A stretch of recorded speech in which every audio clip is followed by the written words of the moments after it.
everybody. Welcome to the latest edition of The Jump Show. It's great to be back alongside Dan Overall and Jake Price with the showcase meeting nearly upon us at Cheltenham. Yes, it's the return of Prestbury Park. Cannot wait to get started at the home ground of champions, and I'm sure Jake and Dan are both very excited too. Let's say hello to both of them, starting with you, Dan. How are things, my friend? We're almost back in the full swing now, aren't we? Yeah, we've gone through the lull weekend we had where Champions Day kind of takes over the very, very well put together race schedule that I always think is brilliantly devised every year. Really makes sense to get us up and running for Chepstow and then let us down and then build us back up. Emotional roller coaster. But now it is pretty much all the way through, all jumps. Obviously, last week we had the French special, which went down very well. If you haven't checked that out, I would recommend doing so. I think it'll be probably the most informative 45 minutes of your time when it comes to looking at French racing. But now we can finally crack on back-to-back jumps for the next 5 or 6 months. Yeah, absolutely. And Jake, I know that you're champing at the bit to get back to Cheltenham. Are you going to be there on Friday, Saturday? Yeah, me and Dan are going to be there. So if you do see us on track, come say hello, give us a chat. We love to talk horses, so we'll be there, and I'm sure we'll be in the feathered fish afterwards as well. Why not? No, really? I'd be very surprised. Now, this is actually quite an exciting time of, I suppose, our inception really on the Jump Show, because we are nearly at 2,000 subscribers. It would be fantastic to get there. We've only got a few more to go.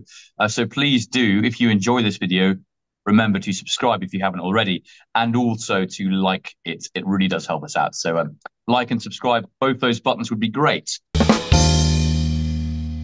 Right, without much further ado, let's crack on with the racing itself. And before we look at Cheltenham this Friday and Saturday, we're going to have a look back at a notable performance or performances that have caught our eye or eyes. Jake, start with you.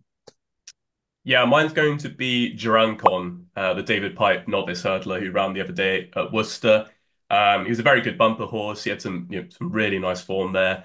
He reached an RPR of 118 when he won at Hereford at the back end of last season. So I was expecting quite big things from him on his debut. He was up against the Kemble Brewery, who was obviously, no slouch himself.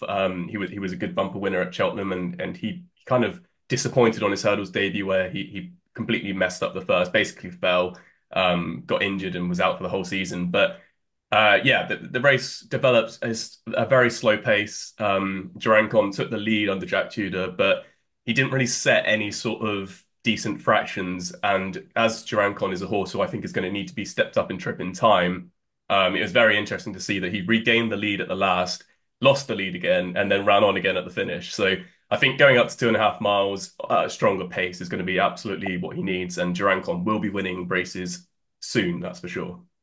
Right, that's going in my tracker for sure. Thanks for that, Jake. I'm going to come to you next, Dan, for your horse to follow from the last couple of weeks or so.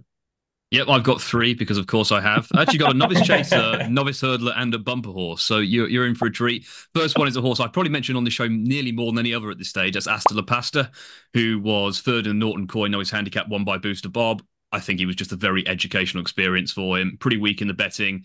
At every fence, you could see he was almost given the opportunity to make up his own mind. Initially shifted quite out to his right, straightened up as the race went on, was never really in contention to win under patient tactics. But I think a lot of the Skelton horses, types like him who are going to be proper types going through the winter, through the spring, have all been given fairly quiet enough starts with view to improve quite a lot. I think he'll come on massively for that. There are going to be plenty of decent races over fences for this guy.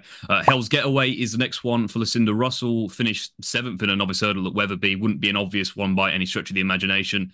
Held up, ran on quite nicely. Looks a horse that's continuing to improve. Did so in bumpers. Looks like he'll be a similar case in novice hurdles.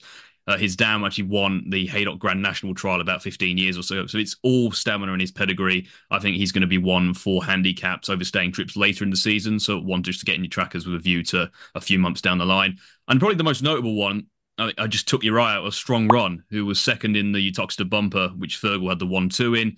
The first had experience, was ridden prominently. Strong Run was given a quite baffling ride, really. I mean, Liren Harrison made Paddy Brennan look like David Bass when it comes to positive tactics here. She was right out the back, looked pretty green, but was clearly a mare of some ability, managed to stay on into second despite getting into all sorts of trouble running green.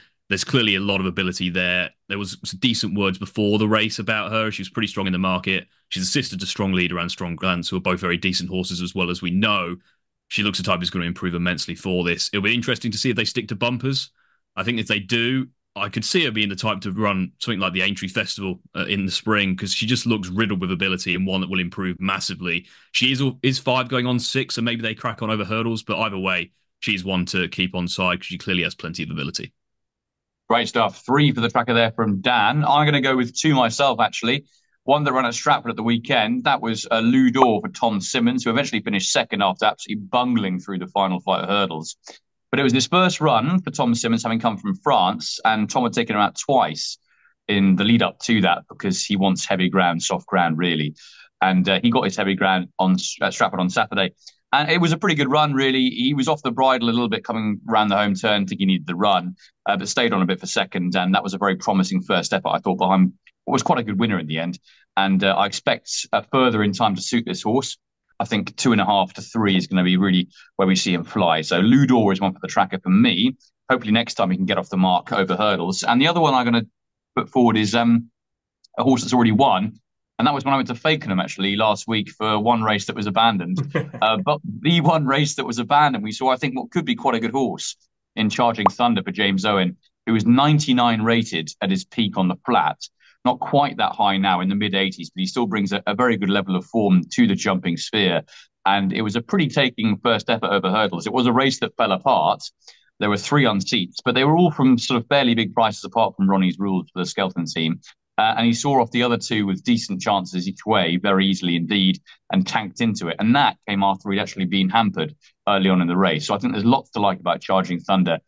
He won at Fakenham. I think that the next plan is to go to Newbury under a penalty. So keep an eye on Charging Thunder. He could take quite high rank, I think, in the novice hurdling scene. Right, that's the horses of the last few weeks. Let's move on to this weekend, and it is the showcase meeting at Cheltenham. Cannot wait for it all to get going. And as Jake and Dan said, they're both going to be there. Let's start by talking about Friday and the opening, or not the opening handicap chase, but one of the feature handicap chases on the day. That is the 225. Jake, come to you for this one. Looks like a pretty competitive race. Yeah, it is. And there's one horse in here I've been a fan of for a long time. I think this is probably going to be his, main race for the season to get on side with him. And that's Matata. Obviously, he's known as a bit of a bold jumping, front running freak, really, isn't he? He's absolutely bolted up on his first 2 season reappearances. Firstly over hurdles at Fakenham the season before last, and then last season at First Last on his chase debut. Both times just absolutely ran away with Daryl Jacob. Jumped really nicely, to be fair to him. And got the job done. Obviously, he scored by 10 lengths on his chase debut last year. He's kind of a horse that I think after that he does, he obviously is quite hard on himself, so he probably does need a bit of time between his runs. But I think he had quite a successful season as a novice chaser. He won that first race, and then in January when he went to Cheltenham. He was facing Liberty Hunter, and at the time he was having to give £11 to Liberty Hunter, who obviously went on to finish second in the Grand Annual. So that was a hard thing to do in the first place. But also, secondly, he was running on the new course. So, that course puts a lot more emphasis on stamina. He ran really well from the front, just got caught late home. I think going back to the old course where we know front runners have a much better record on this tighter track, I think he's just going to hopefully blow them all away. Nigel Twiston-Davies obviously has his horses absolutely primed at the moment, doesn't he? He's in the winners all the time. I think Matata will be no exception to that rule, and I think he'll be ready to go first time up. And, he's got a mark of 147, but with Dancing on My Own in here, he only has to carry 11 stone 8, so I don't think that's too big an issue. Daryl Jacob obviously gets on well with him, and I think he is the most likely winner, even though he has been put in as the early favourite, but hopefully he'll be the first winner of the video. Okay, the horse that Daryl Jacob once described to me as something I can't repeat on this podcast because it was Exactly. Yeah, exactly. But Jay goes with Matata. I'm going to go just before Dan with my fancy in the race, and that is Arclight for the Henderson team. She's gone very well fresh in the past, and the big advantage for her, I think, at this early stage in the season is that she will be, I think, ready and raring to go, and she also jumps extremely well. That was her big plus point when taking on mares in her novice season last year. I expect her now for mark 136 to really improve as a 5-year-old. She's still a pretty lightly raced. And Arclight, I think, is going to be really suited by a test like Cheltenham, where jumping is at a premium, but that will really suit her because she's so good over her fences. Come to you, Dan, on the 225. Yeah, I'd be all in on Matata here. Yeah, I'd be really, really strong on his chances. As Jake mentioned, I'm not going to necessarily go over it all because the case has been well made, but this is pretty much the best race for him all season. I wouldn't even really necessarily be concerned about his handicap mark. I don't think he's necessarily chucked in off 147, but it's all about run style here. I know Dancing on My Own made all to win this last year, but there's no way he's going to be able to rival Matata's early pace. No one's going to want to, especially not only because he's such a lunatic from the front, but also because he has the odd tendency to throw in a bit of an interesting jump at the first. We saw that at Lingfield where he wiped out pretty much half the field. Do you really think any horse is going to want to be involved in that early skirmish for the pace with him, knowing what he can do? I don't think so. And I think half of the winners in the last 10 years of this race have made all to win. Just looks the absolute clear standout to me. He'll be ready. And it's worth noting, this race is 51,000 to the winner. Like, it's a very good prize for this time of year. It's worth more than double, I think, for the November edition.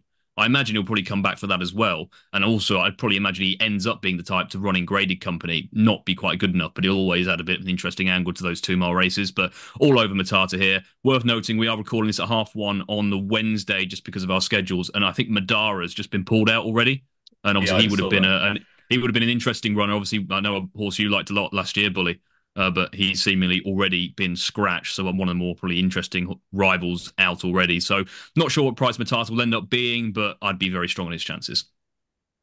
Yeah, okay, good stuff. It's always dangerous when Jake and Dan combine and their minds collide, but it's also usually pretty profitable as well. So Matata for the two boys. Let's move on to the 3 o'clock. That is the SkyBet Novice Hurdle Grade 2 over the extended 2 miles. And Gail Marler is currently odds on favourite as it currently stands ahead of Brave Knight, Valgrand, Imaginarium. I'll kick off by saying I think she'll probably win. Gail Marler, very impressive with everything that she's done so far. I thought she was ridiculously good at Galway, and I think it'll take a really good one to beat her. I would like to say that Imaginarium is one to follow. I thought that it was a good performance from Ollie Murphy's horse to win last time. That was with Lucinda Russell. He's now gone to Ollie Murphy, and even though he only won by a length, I thought it was a very encouraging first start. And let's not forget, he was rated 80 on the flat, which is better than Brave Knight was on the flat. So if you take that literally back over hurdles, then you have Imaginarium potentially getting the better of Brave Knight, at least in the future. But I think Gail Marler will win. Dan, what do you think? Yeah, she's going to be a tough nut to crack. She's been the horse of the summer, really. Complete revelation. A really nice operator. All her form seems to be working out from earlier in the season as well during the summer months. Every time you look at a horse she's beat, they tend to go actually and be quite decent themselves, despite probably being uncompromising races. So she's going to be a tough nut to crack for sure.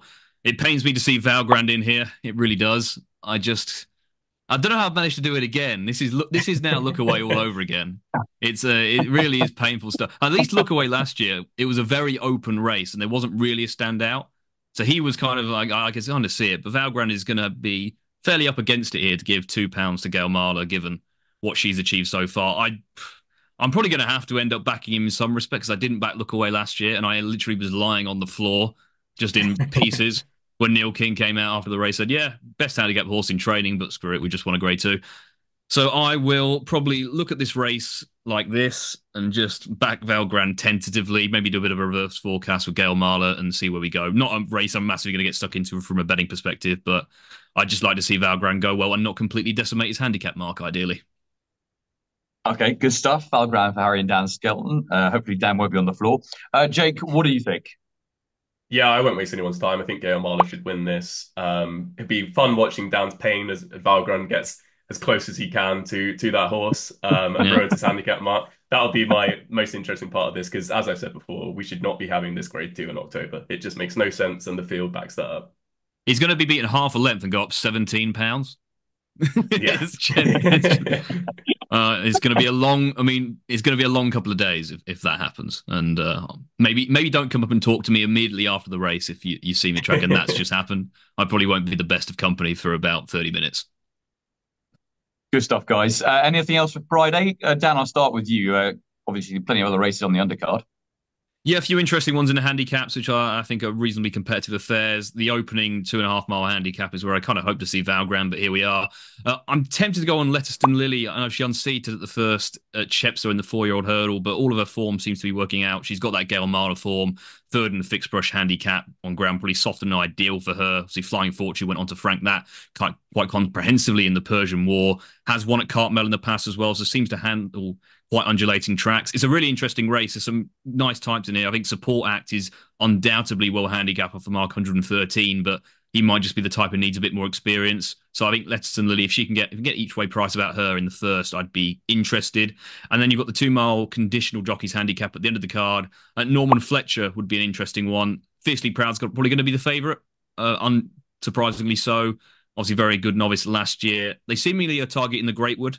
That's the main target. So whether he's going to be absolutely A1 for this, I wouldn't know. But with Norman Fletcher being from the Nigel Twiston Davies yard, we can be pretty sure he's going to be pretty ready. Took a while to get the hang of things last year, but was rated about 126 at one stage last season. Carried a double penalty when second to Bertie's Ballet, who's now at 120. Had been second to Favour and Fortune before that, and fourth in a Grade 2 at Kelso. So that form looks pretty decent. Sam said after he won at Aintree that this horse is crying out for a 2 mile handicap hurdle on good ground. Didn't really get that until the end of the season, where he probably just had enough racing, was never in contention at the April meeting when finishing 7th on the new course. It just never really went right for him. They also ran Movie Like Millie in the same race, who had a very productive season last year before going to that race. He ended up being pulled up. So I think you can just say that the Twiston Davies team at that time of the year weren't firing on all cylinders. Somehow, Norman Fletcher is now £6 lower, despite 2 pretty respectable runs, I thought. James Turner claiming another £6. His record in conditional and amateur jockey races for that yard, 3 wins, 5 placed from 14 rides and profitable to Black Blind. Only a 5-year-old, condition is in his favour. Again, I'd be hoping for a bit of an each-way price because of those last 2 runs, but he would be an interesting angle into that last handicap as well, I think. Okay, good stuff, Dan. You've had a long look at those by the sounds of it, a very analytical one as well. I'm going to put forward one horse, not necessarily to back, but to follow for the season. I think he might well win on Friday. That's Potter's Charm in the 2.5 mile Class 2 Novices Hurdle at 4:10. It looks like it could be a decent race with Minella Sixo coming over Gordon Elliott. Was very impressive on his first start of the hurdles at Fairyhouse, but I thought Potter's Charm was really good at Worcester. That was his first outing of a hurdle himself. I think we'll come on for that. And I love the way he power clear at the line. And as Dan says, the Tristan Davis team starting to really fire. So Potter's Charm for me in that 4:10. Anything else for you on Friday, Jake? Yeah, I mean, if Potter's Charm to price, I'll definitely be backing him. I was quite impressed by his debut. In the opener, I've actually got a horse who beat Norman Fletcher quite easily, and that's Why Not, who's running for Henry Daly. Alice Stevens has been booked to take off £5. She was last seen finishing 3rd behind Golden Ace in the listed mares hurdle at the April meeting. I think that's obviously a pretty decent piece of form. If she can, develop further again this season, then off mark at 123 with that, extra claim taken off as well, I think she'll have a great chance in the opener. And then obviously, as Dan mentioned, if Fiercely Proud is a decent price, I probably will have a go just because the claimer is taking off £10 and he's rated 129, which I think is a lenient mark anyway. I could easily see him winning and still going to the Greatwood and probably not even going up that much in the handicap if, he's got a £10 claimer aboard. The one that I would also have an interest in is July Joan for David Pipe. Obviously, he was second to Blue King Daru in the Masterson Holdings Hurdle at this meeting last year.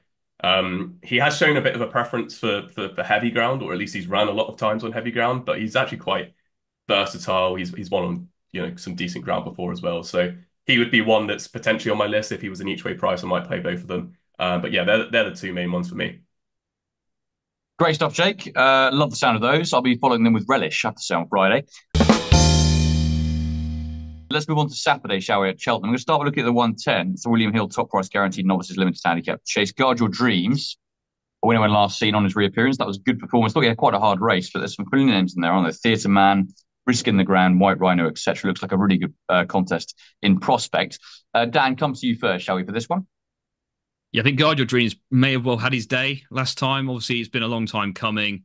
They got him back from injury, shaped well on a couple of occasions, but that race, as you say, I think kind of fell apart to some extent. Wasn't the deepest of affairs, and he got his race, but I'm not necessarily sure he's one certain to follow up in better company. Interesting types in here. I think the most interesting is Making Headway for Oliver Greeno and Josh Guerrero. I know Jake is obviously a fan of his as well.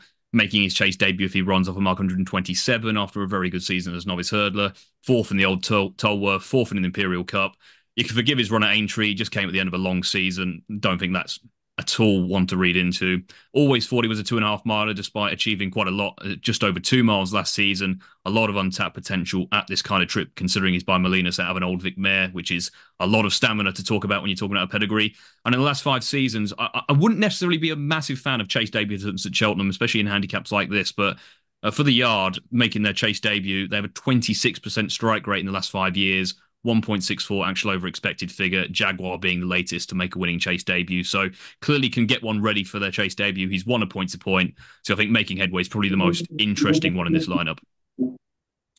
Okay, really good stuff there. Oliver Reed and Josh Guerrero, of course, my trainers to follow for the season. So hopefully they can produce a nice couple of performances at the weekend too. But I'm going to go with Risk in the Ground, actually, for the Skelton team, who's last seen beaten in novice company at Newton Abbot, but had developed a pretty good record over the summer, winning a few times. Was last successful in handicap company 2 starts ago. That was a pretty decisive success at Banger on D. I don't think £6 is going to be beyond him. And the big, I think, advantage of him, there are 2 advantages. One is obviously race fitness is on his side. And the other one is that he's actually had about a month break now since he last ran. He was quite busy throughout the summer, but I think that's a good angle for him. He's coming there slightly more fresh than might have otherwise been the case. So the fact that he's the number 1 pick for Harry and Dan Skelton is also a bit of a positive for me. So Risk in the Ground, I think, off a handicap mark that's still workable with that fitness on his side would be my choice. He's also entered in a novice chase at the weekend, but I'm hoping he's going to go for this handicap. I think he's better suited to the race conditions. Jake, what about you? Yeah, like Dan said, making headway is one of my handicappers to follow from the series at the start of the season. So if he runs, I will be backing him. 2.5 miles is exactly what I said in the case in that video that he needs. So yeah, it'll be interesting to see how he develops this season. There's actually a bit of rain forecast on Friday and Saturday now as well, so that would help his cause. If he doesn't run though, then Oliver Greenhill has also got White Rhino entered up, and I'd probably go for him as the backup if making headway doesn't run. He won the 3 mile handicap hurdle at Cheltenham in December. And prior to that, he was second at the November meeting in a 2.5 mile handicap hurdle as well. He's up to 128, which, is not exactly a gift, but he looks like a nice big chasing type. And I'd expect him to develop along similar lines as making headway this season. Okay, great stuff, lads. Thanks very much for that. Moving on to the 220. And all I need to say here are 2 words: Broadway boy. Go on, Dan. Go on. Yeah, I mean, I've seen a lot of people already putting him up as like the Ante-Post bet for this race. And the case is pretty simple if you want to make it. But despite my undying love for this horse, I don't know how you can look at him and not have concerns about how last season ended. Like there were, again, we'll go back to the more red flags of the Chinese Communist Parades slogan, because it just kind of rings true with him. Obviously, he was meant to run it at the Brown Advisory. It was all systems go. He had grade 5 ulcers, I think, after his run behind Grey Dawning. So you can kind of forget that run to a certain extent. Then scoped badly before Cheltenham. So that ruled him out of Cheltenham. Okay, we'll see it in Aintree. Then got to Aintree. And for some reason, he's got cheek pieces on for the first time. Now, if ever there was a horse who did not need cheek pieces based on his previous runs, it was Broadway Boy. The most genuine, honest horse you're likely to see. I mean, look at that runner in the handicap at Cheltenham. He ploughed through 3 fences down the back, still kept finding to win quite nicely. Like, he just is a very likeable horse with a great attitude, and yet he's reappearing with cheek pieces on. It didn't make any sense to me. It'll be fascinating, again, because we were recording before final declarations, if he has any headgear on again here. But those would all be big concerns to me. There's enough issues there to make me not really want to back him at a relatively short price, and he's already the Ante-Post favourite for this. I'd love to see him win. I'd love nothing more, but there's too many concerns for me at this stage to go piling in. I think there's a couple who are interesting down the list. I mean, Pepe Lamoko is one the Williams team have talked about quite a bit, being a 3 mile improver this season. Slightly concerned that a lot of Jane Williams runners are needing their first outing. Jupiter LN won the other day at Exeter, but I think for the most part, her genuine Windsor horses will take a run. So keep an eye on him and how he shapes. He's one to know.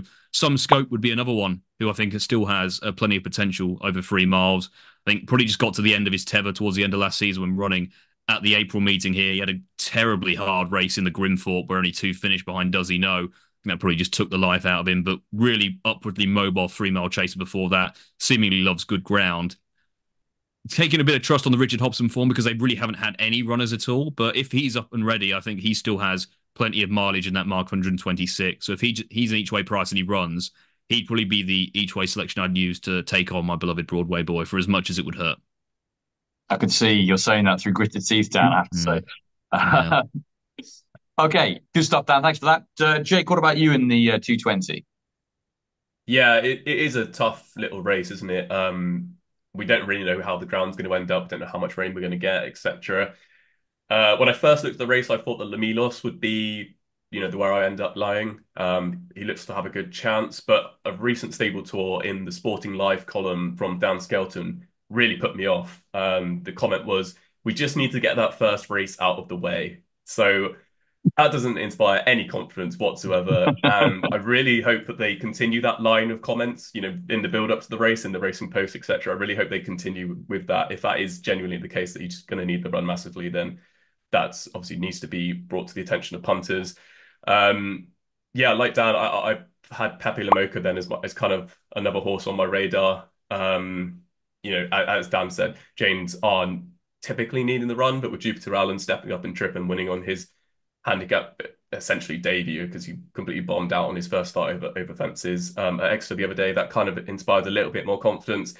The only problem is that, again, connections have said that the Badger Beers Wincanton is a horse on their the race on their radar for him. So potentially he'll run really well here and then go to that instead. But yeah, if he's a nice big price like he is currently in the Ante-Post market, then I'll probably have an each way play on him, especially with some extra places on offer. Okay, I'm going to put forward a horse that, for the life of me, I cannot understand why he's as big as 12-1, and that is Does He Know? Who's got a great record at Cheltenham. He loves the place. He's also got a really fine record fresh. Kim Bailey's horses are starting to come into form. A couple of them ran really well at Exeter yesterday.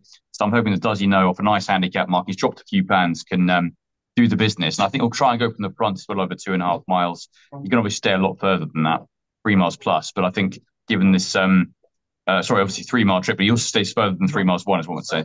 He was obviously seen in the Bet365 at the end of last season, and I think he can dominate given the right kind of conditions. And hopefully, these are the ones he can go forward and not be caught because he does jump well. And I hope the cheap pieces are back on again because they really helped him when he last won.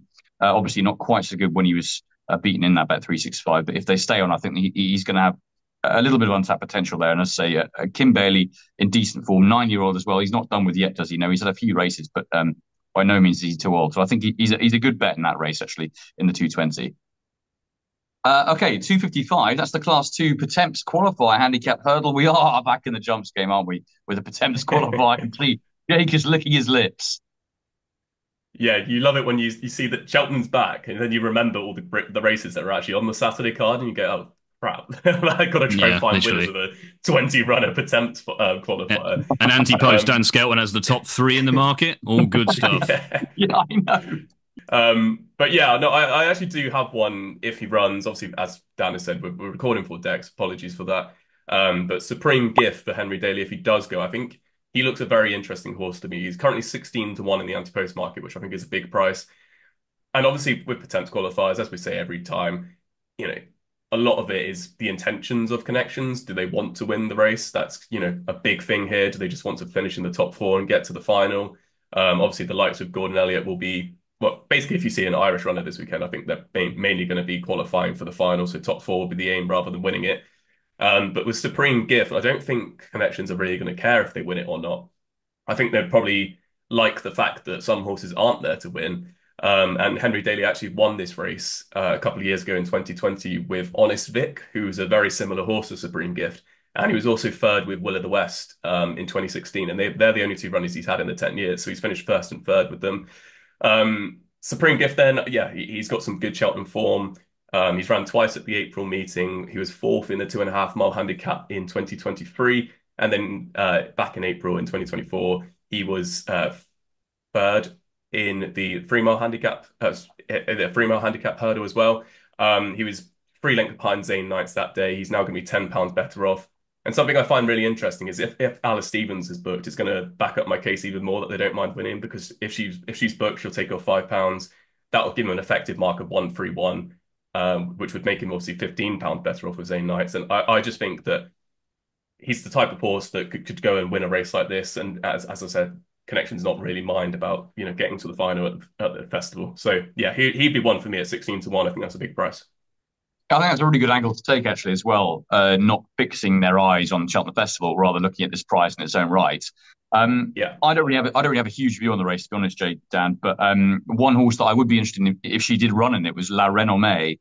who has become a bit of a revelation, really, of fences in the last kind of couple of seasons. She was really impressive at Ludlow last time. I know she runs that track really well. But she did it very easily, came into it on the bridle. Is now up to 142 over fences. She does have entries elsewhere, one at Kelso at the weekend over fences. But interestingly, that Charlie Hammond's been jocked up at Cheltenham on Saturday. And I think, given the fact that she's £12 lower over hurdles, could be an interesting little prospect. Dan, what about you? Yeah, again, not a massively strong race. I'll have a huge betting opinion on a Supreme Gift. I'll probably follow Jake because he's done it and he's made a very convincing case. The only other one that was vaguely interesting to me if he runs was Edem, a horse I've liked for a very long time, still very unexposed as a hurdler. Actually finished ahead of Renommee on his last start when I think a lot of Lucinders were needing the run towards the end of September. It's been a pretty much a theme. Now they're very much ready to go first time out, but I think a few weeks ago it wasn't exactly the case. He shaped like he was desperately in need of that run when we last saw him. He's another one where I don't think they're going to care if they win. He's off 127. They've talked about potentially going chasing sooner rather than later. Not sure if he runs. He's also entered at Aintree, but if he runs, I may have a little small each way interest. But yeah, not a race I'll be getting massively stuck into. Okay, let's move on to the 3:30 then. That is the Masterson Holdings Hurdle. It's 4-year-olds only. Some good prospects in this, the likes of Bottler'secret, Caliph de Burle, Salva, Gimme 5. Dan, looks like a pretty good racing prospect if they all turn up. Yeah, very. Hopefully they will do it. I think a lot's going to depend maybe on the ground, really. I know there's a bit of rain, but I don't think there's all that much forecast. And if that happens, would Salva be one to run on good ground? I'm not sure. Obviously, he's a very fascinating contender. I think Caliph de Burle is the one who's, as a long-term prospect, would interest me the most. But whether he's going to be sharp enough already enough for this, especially given the Nichols issue, I'd say, generally speaking, the classier types are going to be better at running first time out when a yard is kind of not exactly ready. We saw that with Roubaud the other day, as opposed to potentially some of the lesser lights. With a horse like him, maybe not as big a concern, but Bottler'secret's the clear favourite. He deserves to be. I have a feeling Salva might not run in the end, just because of the ground issue. And if that's so, Bottler'secret's going to be a relatively short price. I really hope they all three run because it'll make for a really interesting addition where this race often struggles. There's a few obviously lower down the pecking order, which are probably more handicap prospects for the long term, but don't have a massively strong betting opinion as the market stands. But yeah, a race I'll be very interested to watch if all three turn up. Yeah, me too. I think it's a cracker, isn't it? I think Bottler'secret will be very hard to beat if bringing his best form. Jake, what about you on that race? Yeah, I agree with you. I think Bottler'secret's gonna take the beating here. Obviously, Gavin Cromwell's identified this race from a long way out, and this has always been the target for him, and he's going to be turning up. So, yeah, I think he'll be the most likely winner. Caliph de Burle, chaser in the making for me. Whether he needs a run or not, I think going over fence is going to be what improves him. And then obviously Salva, I think, is proving himself so much more effective on the softer ground. So, yeah, Bottler'secret for me. Okay, lovely stuff. Before we get on to the rest of Saturday at Cheltenham and elsewhere, we're going to talk about Sunday's big race at Aintree. That is the Old Roan. Been some wonderful winners of this down the years. Perhaps not quite the race that it used to be, but it's still developed into a very competitive handicap chase. And that is no different this year with 7-2, the field, Protectorate and Stage Star. I quite like the chance of Manila Drama here, actually. He was second in the race last year, off a break, and it's £7 lower. So I think I might have tipped that horse in the race last year, actually. You but tipped him to beat Shishkin and pick Dory.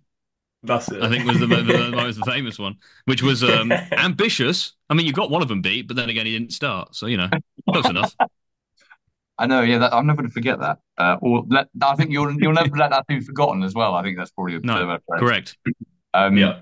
But yeah, I think he's quite interesting, actually. Returned to the scene of his second in the race last year off a good weight, and he goes well fresh. And he'll be primed for this. Dan, what do you make of it? I know you wanted a dedicated section to this race, Bully, and rightly so. It's a race with a lot of tradition and a very interesting race. But my God, is this not an absolute nightmare? Is this not the biggest betting nightmare you've ever seen in your life? You've got two of the horses at the head of the market, which I think are just so hard to predict first time out. Sage Star Fresh, as a general proposition, has been very good, but then you put the issue with the Nichols yard, perhaps he's not up to speed. Is he really going to be absolutely his best? He's a nightmare of a horse to train. I generally looked at this race. I started looking down the likes of Melodrama and thought, okay, I need to have a lie down. This is not going well. I'm getting too far down the list. I'm making cases for horses I just generally have no interest in backing whatsoever. So fascinating race at entry stage. I will not be touching this race with a barge pole from a betting perspective. Love that. I didn't even notice the Colonel Harry's in there as well. Go on, Oh the yeah, Colonel. don't you worry. Yeah, your favourites in there. This is one of your all-time favourite races, mate. Jay's got an Yeah. expected party lurking at the bottom for a season of running around and getting beat, and then running in the Grand Annual next season, or the end of the spring. It's an absolute head scratcher. Yeah, it Can't is. can't touch it. The outsider of the field is the big chap named after me. Jake, what do you like in the race? Yeah, no, my eyes were drawn to Stage Star. If Paul Nicholls comes out and says that he's really ready for the race, like he did for Brubo in the Kempton race last weekend, then I'll probably have a small play on him. But as Dan said, it's not a race that I'm itching to get involved in. It was mainly the fact that Stage Star has a flawless record when first time up of 1-1, 1-1. So if he's ready to go first time up, like as I said, Brubo was for his targeted race, then I think he would take a bit of beating, especially getting some weight off Protectorate. Okay, lovely stuff. That's Sunday's main race. Let's go back to Saturday then and Sunday. We're going to put them together. Any other bets for you guys? Jake, come to you first. Obviously, loads of racing to cast your eye over. Yeah, on Saturday up at Kelso, it's the 2:45 Flash de Pistolet runs for Stuart Coulthard. He's a very interesting horse because he's running a fair amount of point to points.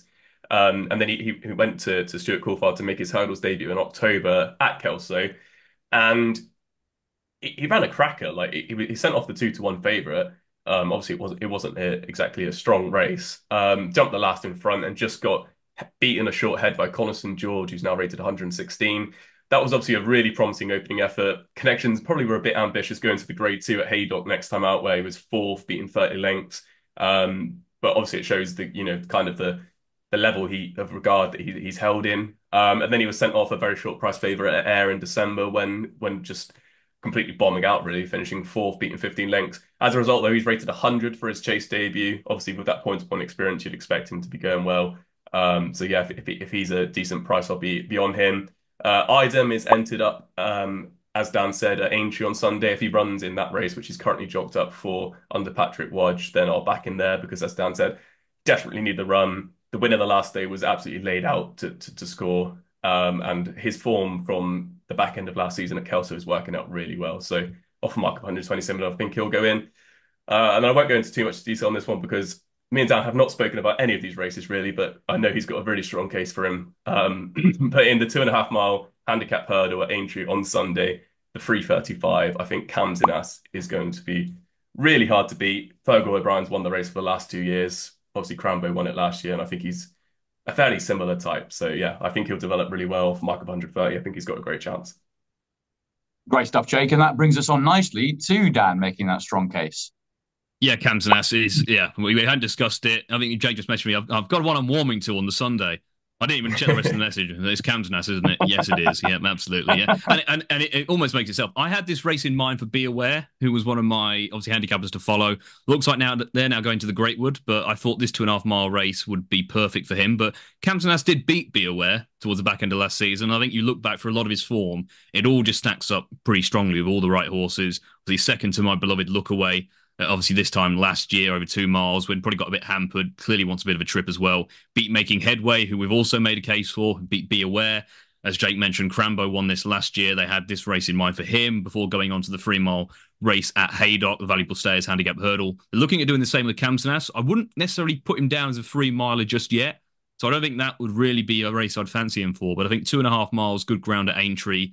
First time up is not going to be an issue to him. It's clearly been the target for some time. That mark 130 to me looks very tempting. Even if Salva's running here, obviously he has got this entry and as well as the Mastersons.